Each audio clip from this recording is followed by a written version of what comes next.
Fear always exists. I repeat, fear always exists.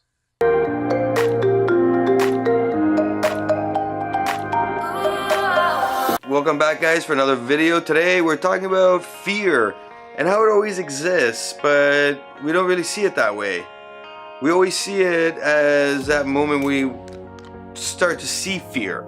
But fear always is there. It's just a matter of understanding the balance between what we're actually fearing and what we're not fearing. But it's always there.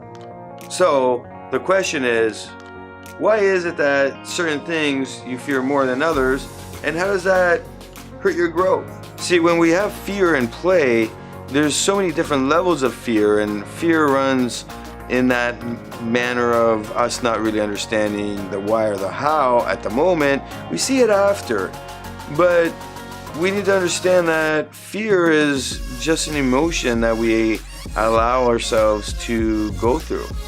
The ego is really what's causing all this. The ego is trying to protect you, and if you really want to dive into the whole talk of the ego and how the ego works and how fear comes from that center area and go through all that, Eckhart Tolle writes some great stuff on all of this. So take some time to read up on it. But the general idea is that you're either going to be in a state of love or a state of fear. And fear is basically you trying to protect yourself, but the ego is doing it. You don't even know that it's happening. We have to start looking at the love side and how we can love ourselves, hug ourselves, say it's okay.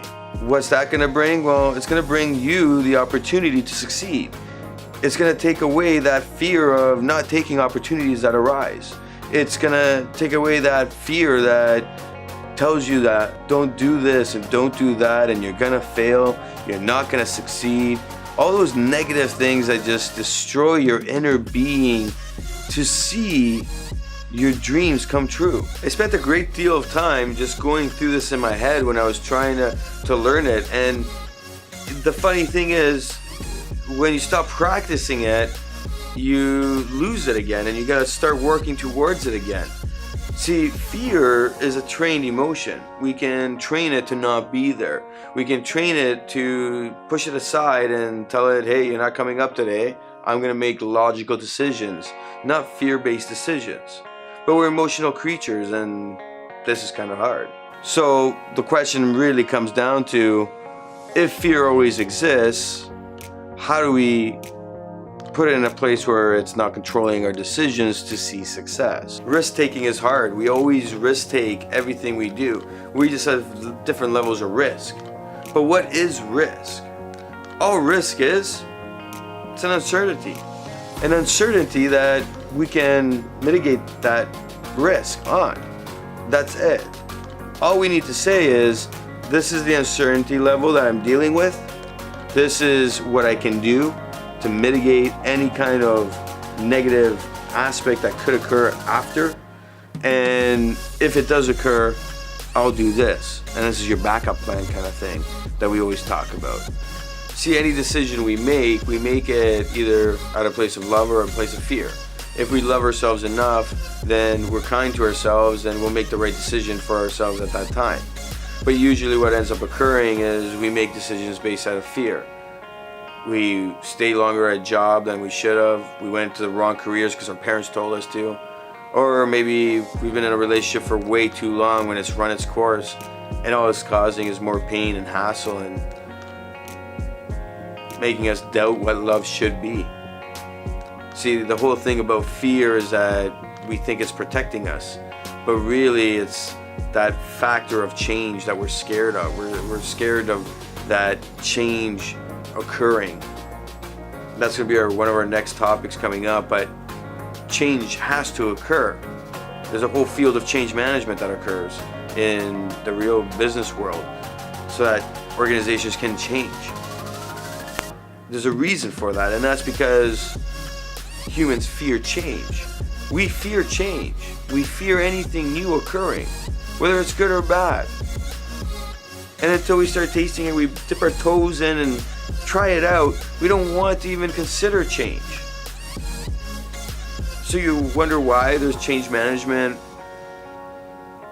programs out there to see success and change? Well, because we all have this issue, and it's based on fear. So what can we do to change this? Well, fear is simple. Every time we start looking at a decision that we're about to make, we have to ask ourselves, where is the fear coming from? What is this fear? Am I making the decision based off what's good for me out of the love place, or am I making it out of the fear place? If it's based on the fear, then we're going to sit down and say to ourselves, all right, what's the uncertainty that exists in making this decision? And then we look at this uncertainty and we put the numbers down, and we can then say to ourselves, how much fear should we be looking at right now? And is this healthy or is it not? That will allow us to put that risk factor into play, where we'll know how far we want to go. But we'll know it's coming from a place of fear, which will make it easier for us to say, well, what would be the opposite? What would be the best for us out of love? Self-love, the love that we need for us to see success. This sets us up for a great success run, because if we make decisions based out of what's good for us, coming from a place of love, not fear, then each next step will be easier to take.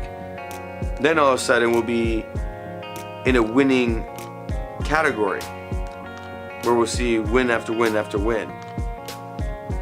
So take some time, really look at today and ask yourself, what have I done so far? How many decisions in the past 3 months have I made based out of fear? For my business, for my life, for my relationships? Then ask yourself, for the next 3 months, what decisions do I have to make? If they're based out of fear, then look at it and ask yourself, what's the uncertainty and how do I make a change on that so it's based out of love, based out of self-love, that love for you, so that your next decision on your business, your next decision on your relationships, on your life, they're now all based on what's best for you. And you might feel selfish while you're doing it, and that's okay, because what we really want to do is make you move in the direction of the win column, so that you can start being happy and making decisions. Try this out and see how the next 3 months go. I'm Nikos Rentas, mentorsapproach.com. I'd like to thank you guys for all the support and all the awesome comments on how to fix all the coloring and different things I'm doing with the camera work. Please like and comment below, and of course subscribe. Snow again.